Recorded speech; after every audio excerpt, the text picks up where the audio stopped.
एक डॉक्टर है ना, मुसलमान है, ठीक है तो अल्हम्दुलिल्लाह बोलते ना, क्या आवाज से इसमें क्या है, रिसर्च करेंगे।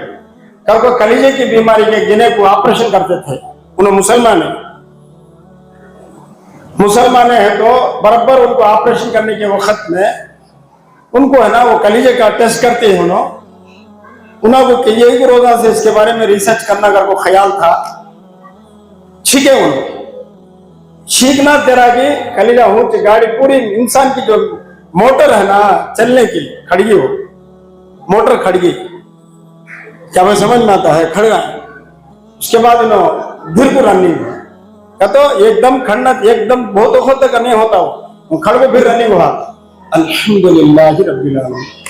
अल्लाह वाले क्या बोलते मानो, छींक आने पर अल्हम्दुलिल्लाह नहीं खाली अल्हम्दुलिल्लाह रब्बिल आलमीन बोलने पर मुंह के अंदर के जितने भी बीमारियां हैं से जिंदगी में अब आते नहीं, क्या आते नहीं।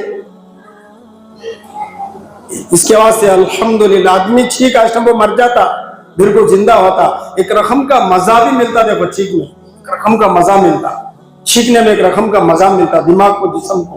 क्या आदमी मर को फिर जिंदा होता है, मोटर ऑफ हो को फिर रनिंग होता। अल्हम्दुलिल्लाह।